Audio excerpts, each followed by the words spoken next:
Hello everyone, welcome back to my channel. So today's video is going to be related to cold porcelain clay, and I made a video about how to make cold porcelain, which is kind of a nice substitute to polymer clay, and I'm gonna link that down below.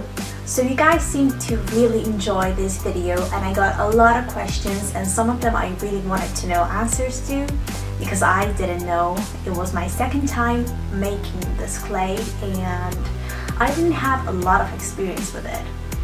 So I decided to experiment a little bit and make this video to let you guys know about everything basically you need to know about cold porcelain. So yeah, let's get started. First of all, I got a lot of questions about the ingredients and about switching it up and kind of adding different things to the basic recipe. So just to make it clear, some of the main things you use in a recipe are cornstarch or potato starch or corn flour. And somebody asked if you can make this with baby powder, and I said probably not, because I don't think it has the same properties as the corn flour, potato starch, cornstarch. But then I got a comment from the same person telling me that she tried it, or he, I don't know, and that it actually worked. So just to let you guys know, that probably works, because I don't see the point, of that person telling me a lie. But I didn't try it myself. I just got this comment that it works, so I'm just sharing that with you. Then I got a lot of questions about oil. Can you use a baby oil for that? Can you use that kind of oil? Yes. The answer is yes. Because basically all you need is just any sort of oil. I used vegetable oil. I saw people using baby oil. You can probably use even coconut oil. Just if you get the measurements right, and if it's oily, probably gonna work. And then we have the lemon juice. So lemon juice is actually optional. You don't have to use it, but it's good to use it because it kind of preserves the whole clay. So it makes it last a bit longer, but still you have to store it really well. And you can switch it up a little bit and use some vinegar instead of lemon juice if you don't have lemon juice, or you can just skip the whole step and you don't have to add anything like that, but then your clay is gonna last shorter, I guess. One important thing I need to tell you, and I told you already, but it's just something you have to know. You need to store your clay really well. So basically wrap it in some kitchen foil and then put it in a Ziploc baggie or any sort of bag. I mean, the Ziploc bag would be the best. And then put it in some container, because you want to keep it as secure as possible. You can also put some lotion on it before wrapping it with the kitchen foil. But it's really important that you keep it kind of away from the air and oxygen and all that stuff, because it will dry out. Even if you keep it just in kitchen foil, it is going to slowly dry out, and you're gonna have some like little harder shell thingy, and it's not gonna be as good if you keep it for a long time in just the foil. So I would recommend either using it really quickly or storing it really well. So yeah, just to make that clear, so you don't blame me for your clay being like dry or something like that, because you have to store it really nicely. And then questions about the texture, or like the whatever. So if it's melty, add more cornstarch or potato starch, whatever you're using. Add more of it. It will make it more thicker, or like less melty, I guess. If it's too thick or too dry, just add some lotion and water and mix it all up together, and that should fix the problem. Oh, how long will it take to dry? So that question I get a lot. It all depends on the size of the charm or the sculpture you're making. Some of the smaller pieces, like this little waffle heart, took about a day to dry completely, but then some of the bigger pieces, like this weird rose, I don't know, just leftover clay, took about 3 days to completely dry out. But then if you don't want to paint it with any kind of varnish, you can just go with it when it's like kind of dry but not really.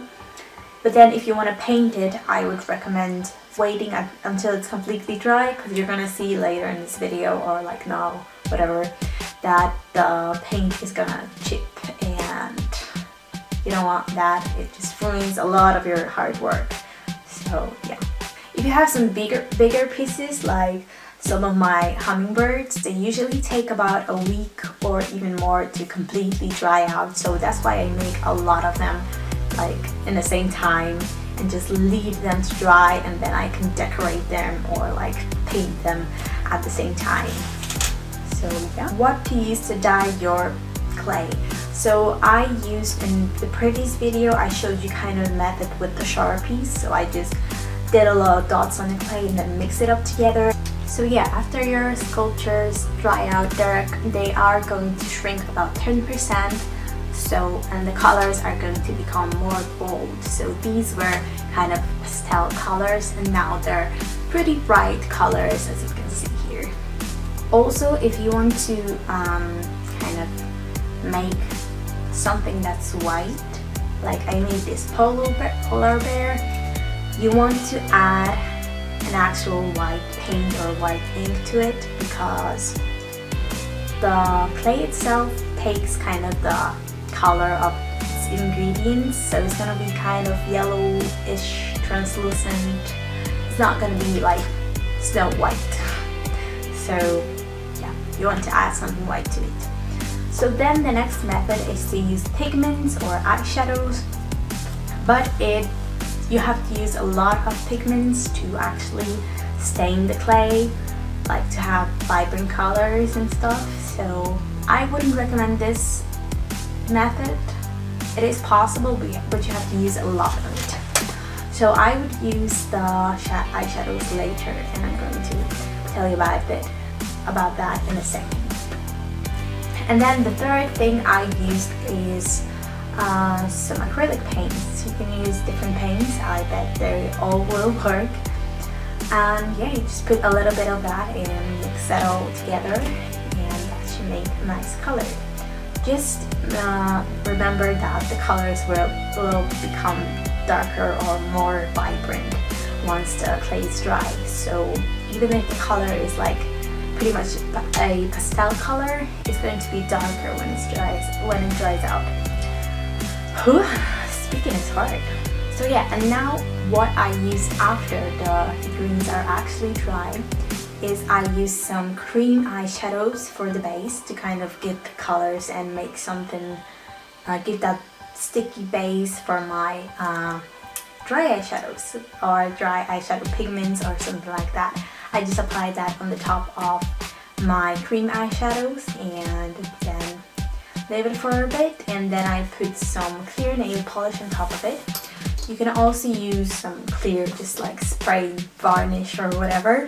And yeah, you have your little figurines. You can also just not use it, you know, after, but have some different colors and make some figurines with that. I also have that in my little collection. Also, very important question is, can I bake it? Can I put it in the oven? Will it do anything? So let me just show you kind of an after effect of what it looks like, and I'm gonna give you a close-up of it as well. After putting that in the oven, it obviously kind of made it more puffy, but yeah, and it was kind of squishy after taking this out of the oven, but now it's the next day and it's pretty much hard. And then I have some other things I decided to put in the oven just to see, because I had that in the oven for like 15 minutes. So I just wonder if it was just too long for that small piece, or does that happen with everything? So here I have some stuff, and also I just took this out like 10 minutes ago or 15 minutes ago. So I have this, which was supposed to be just a bun, and the clay was already kind of cracked, so it kind of just made the cracks bigger. It is pretty much soft right now, but I think that tomorrow it will be hard because it's not that soft anymore. It's like squishy but not so squishy, if that makes sense. Then I have this piece, and it's also kind of soft and squishy but not the same way the clay is, so it's kind of baked, and I am pretty sure that tomorrow it will be hard as well. And then I have my biggest thing, which is this cupcake, and I made this in this basically paper mold or whatever, and also the silicone mold. And we'll see tomorrow if that's hard. And these things I did without any molds. And as you can see here, it has a little detailing on it, but it lost most of it because I told you that cold porcelain was good for picking up details, and it really is good for that, but then it loses it once it's, you know, dry. So it's good for like bigger projects, probably not so tiny details. But yeah, I'm going to show you some of my creations just to give you the idea of what you can make and kind of how it looks like after it's dry and stuff like that. So yeah, let's roll the clips. Now here you can see the comparison. I made a mold out of this thing, which is kind of an ice cream scoop or whatever, and I made a little ice cream scoop out of this mold. And here you can see the finished product after it's been completely dry. So cold porcelain is really nice when it comes to picking up details, but then it loses the small details like texture when it dries up, because it kind of smooths out sometimes. And also you can see the difference in the size. So you can see the difference in the size because the cold porcelain shrinks about 10% when it's drying, so you can see the difference. And so it's good for making like bigger projects, and I'm gonna show you a couple of my things in a second. But then here we have these waffles, and they were kind of like completely flat. They are kind of bended right now, but yeah, they are completely dry. It took about, I would say, about a night or a day for them to dry completely. So it all depends on the size of your sculpture or charm or whatever. So I'm going to show you some more. So here we have this reindeer, and it took about a week for him to dry, and it was made out of two colors. I think it was like a brown and orange mixed together, but not mixed completely. And then I covered it with some shadows, like eyeshadows, and with some nail polish. So here you can see it's kind of the nail polish kind of, it's not falling off, but it's kind of changing its shape a little bit, because that means that some bits at the top were not completely dry, so the moisture tried to like get out through the nail polish. So yeah, this is how it looks like, and it turned out pretty well, I think. And then we have this crow, I don't know. Same thing, a little bit of glitter, I don't think I used eyeshadows on him, but maybe I did, like some silver or whatever. And of course some clear nail polish. Looks pretty cool. Then we have this little birdie. It was supposed to be like a hummingbird, but it doesn't look like one. So yeah, it's just this weird duck-like bird. Same technique, I used some shadows, some glitter. Oh, you can see the glitter here. Yeah, and some polish. Here I have some more tiny hummingbirds, and they're absolutely adorable. And the 3 of them are still available in my Etsy store in case you wanna purchase them, as well as my little crow and the bird and the reindeer. And we have some more hummingbirds. These are kind of not the best ones, but still pretty. And more of them, actually just 2. Yeah, cute. And then we have this dove. And also sometimes when the sculptures dry out, they change the shape, so this is a fail, but yeah, you can't do anything about it, and it happens pretty rarely. So yeah, I think that's it. If you have any more questions, let me know in the comments down below, and I'll answer them, and I'll experiment for you if you want me to. And yeah, that is it for today's video. Don't forget to give it a thumbs up if you enjoyed it, and ignore my hands. I have one hand painted and one not, because my nail lamp just stopped working, so I'm not happy about that. So yeah, if you guys enjoyed it, give it a thumbs up because it really helps me out, and subscribe down below because I'm trying to make videos like twice a week or once a week. We'll see how that goes. So yeah, thank you guys for watching, and I'll see you soon.